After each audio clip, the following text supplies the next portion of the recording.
I flipped on my side and looked at the tree, but it was as still as it always was though. Tripping. I flipped back on my other side, eyes still open, and saw a man standing over me, bending slightly. Of course, initially my first reaction was to scream. What's going on? It's your girl Maze reporting live from the gutter, back at it with another spooky, back at it with another reaction video. It's the season, 'tis the season. We finna get into 3 true Christmas horror stories. And before we get into it, it ain't nothing new unless you knew. Y'all go subscribe. In 2018, that's what it said. My immediate family always hosted Christmas when I was younger. At the time, we lived on the upper level of a 2-family house. My parents owned the house and rented the bottom floor out to multiple tenants throughout the years. Christmas time of 2012, a new tenant had just moved in downstairs. He was a quiet-seeming 30-something-year-old male, and quiet was the kind of tenant my parents were looking for. Unfortunately, a few days into him moving in downstairs, this is at off hours of the night. Like, for example, the front door would open and shut numerous times throughout the night, and sometimes there would be loud talking, in some instances yelling. My dad went downstairs one night to see what the commotion was, and to ask him to keep the noise down. That was the start of my dad's suspicions about that guy downstairs. Fast forward to Christmas Eve night. We had the whole family over, dining room table stretched out with all 20 seats y'all taken. letting people in your house. My Uncle Jake is a heavy smoker, so he goes outside to smoke several times throughout the night. After our main course, Uncle Jake went outside for yet another smoke. He mistakenly left his phone on the table, however, and when it rang a few times after he went outside, my dad ordered me to go run his phone to him outside. So I grabbed his flip phone and ran it down the stairs. However, before I went out the front door, I stopped and noticed the back door was open. See, when you walk into the house, there's a little hallway with 3 doors. One door which led to the downstairs apartment, the front door, and then a hallway that stretched to the back door. The back door was open, so I figured my uncle went out back. The phone was still ringing, so I hurried to the backyard to find my uncle, but he didn't seem to be back there. Just when I was about to give up, I heard someone in the shed, and the shed door was open. I called for my uncle, and someone came out of the shed. It was too dark to see him, but I was pretty sure it was my uncle. He started walking over to me fast. At first, I assumed because he wanted to answer his phone in time. But when he got close enough to the lights from inside of the house, I could see his face. It wasn't my uncle, but rather the tenant from downstairs. For some reason, the way he was approaching me I found intimidating, so I turned and ran for the door. I slammed it in that man's face and went to the front yard, where I found my Uncle Jake smoking. I stood by him and told him about the downstairs tenant, and how he seemingly just charged at me. Right. My uncle is the kind of guy to not really take things I say seriously, or he's just not that kind of person to confront someone. I'm peeping the tenant, and y'all not doing nothing about it, and we already had weird vibes when we came into the house. I stayed with him until he finished his smoke because I was uncomfortable. Then we walked back upstairs to the dinner table together, where I told my dad about the tenant in the shed and how he followed me. There was a silence at the table, and my dad seemed a little concerned, but I guess he didn't want to ruin the remainder of our Christmas dinner, so he waited until we were done to check outside. When he came back up, he said the neighbor wouldn't answer his door, but that the shed outside was shut. A couple hours later, the last of our family left, and my immediate family started getting ready for bed. Like a silent night. I stayed up in the living room by the fire. Like, it's really a silent night. It's funny to be a silent night. Something funny happened. And tree because I liked the lighting the two gave off. I watched a Christmas movie, and I guess I nodded off at some point while watching it. However, I do remember waking up suddenly from a kind of half sleep and hearing a creaking on the stairs. I was too tired to move from my laying position, plus I assumed it was just my mom, dad, or sister. I wouldn't be able to sleep. I would not be able to sleep. Like, you telling me weird stuff is going on, and you already had a tenant come and charge up on you. And matter of fact, he's still staying in the house, and there's weird stuff going on. I would not be able to sleep. Like, you just laying there like, nah. Mention our giant Christmas tree blocked my view of the stairs. We had all carpeted floors upstairs, so I couldn't hear whoever it was roaming around. but I heard a door down the hall open, probably my sister going back to bed. By now the fire seemed to be almost dead, and the movie I was watching was over. The clock under the TV read 1 in the morning. I figured I'd just stay on the couch at that point because I was so comfortable.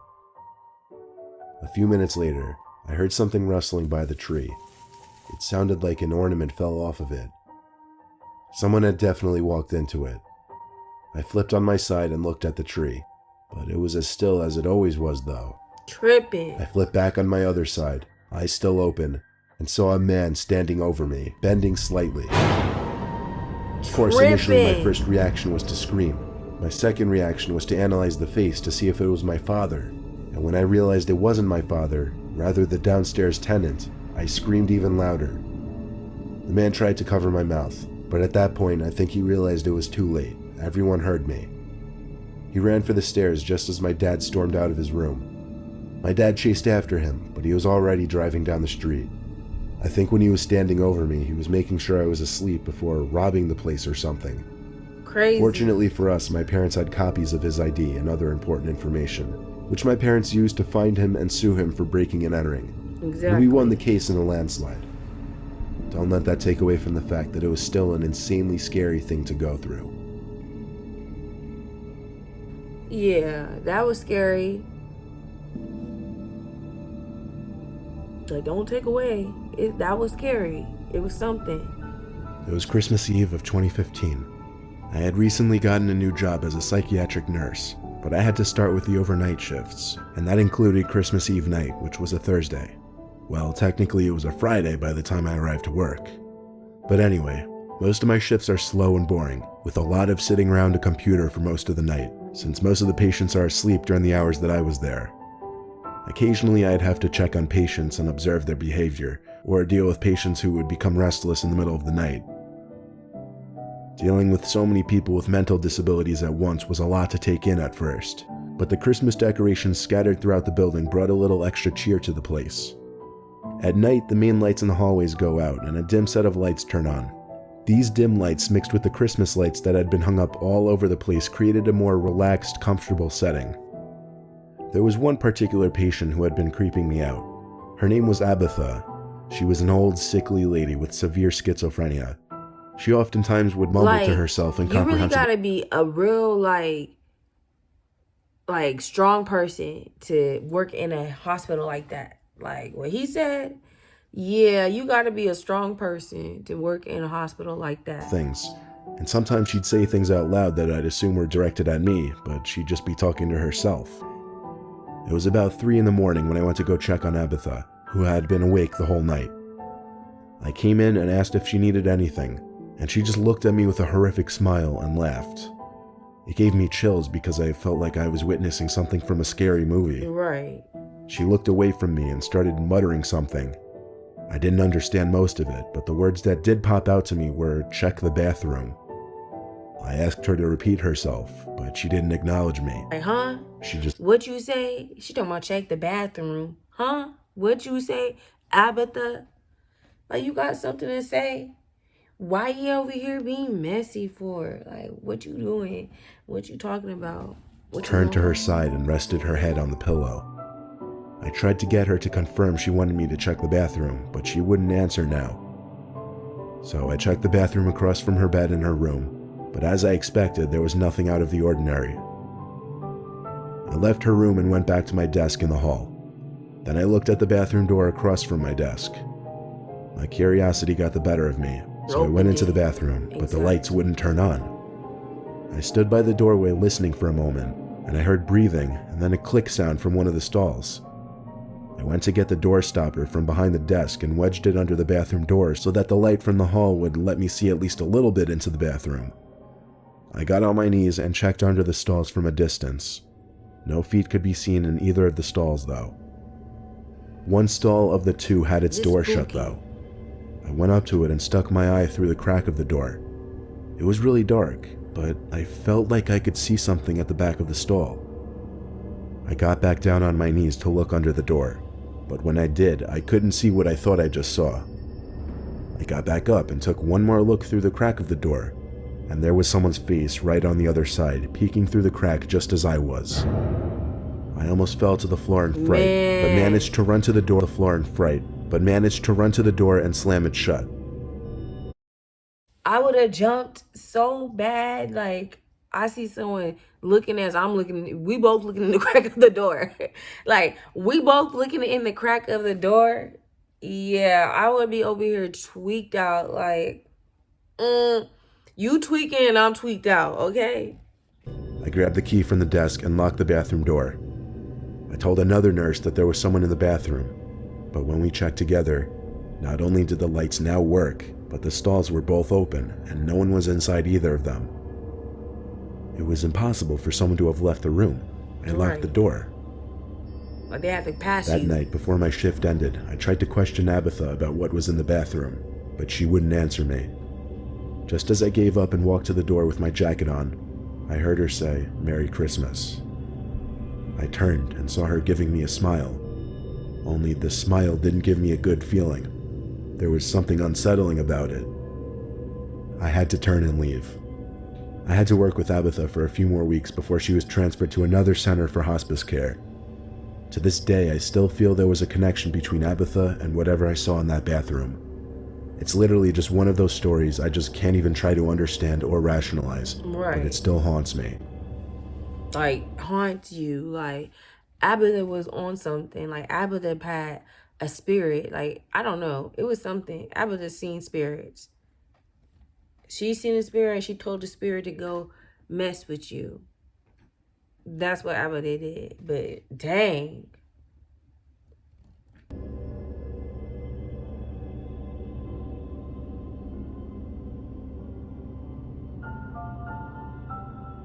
Last year for Christmas, I wanted to do something new with my girlfriend. We just got a new apartment together last year and still live in it to this day. It was our first Christmas in the apartment, however, and neither of us had ever cut down our own tree. So I came up with the idea to go cut down our own tree. Luckily, we live in New Hampshire, so spruce trees happen to grow in our state. Right. My girlfriend Tristan and I took a short road trip on a snowy evening to a forest full of spruce trees. I chose to go while it was snowing because I felt it made the whole experience more Christmassy. I pulled my pickup truck up into what appeared to be a small opening on the side of the road. It was hard to tell given that there was snow on the ground.